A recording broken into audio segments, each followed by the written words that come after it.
ఈ స్వతంత్రం కోసం పోరాడినటువంటి వ్యక్తులు అట్లాగే మరి మనంతా అసలు తెలుసుకోవాలి. మన నాయకులు ఎవరైతే చెప్పాలంటే మీరు చాలా మంది కూడా తెలియదు, మీరు తల్లిదండ్రులే వాళ్ళకి చెప్పాలి.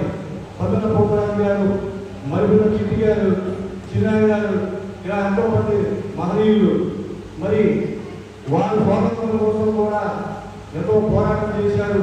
అంతేకాదు చాలా మంది నాకు చెప్పినటువంటి పరిస్థితి, మన చిట్టి గారు వారి భార్య మరుగున రమణమ్మ గారు కూడా వారు కూడా ఈ పోరాటంలో కూడా ఉన్నటువంటి ఇది నాకు చాలా సార్లు ఇక్కడున్నటువంటి భార్య నరసింహాచలం గారు కూడా మాకు కృష్ణా జిల్లా నగర సంఘం వారు కూడా మాకు ఎన్నో సార్లు చెప్పడం జరిగింది.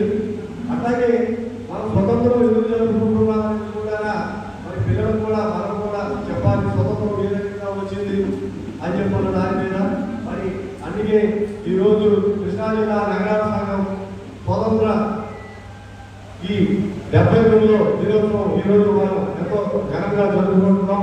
అందుకని చెప్పాలని మన నగరాల కులస్తుల్లో 10th క్లాసు పిల్లలకు వారు 500 పైబడి వచ్చిన వారికి చిరు సత్కారం కూడా ఏర్పాటు చేయడం జరిగింది. మరి మన పెద్దలు అందరూ కూడా ఆ పిల్లలకు అందరూ కూడా ఇప్పుడు చిరు సత్కారం కూడా అందజేశారు.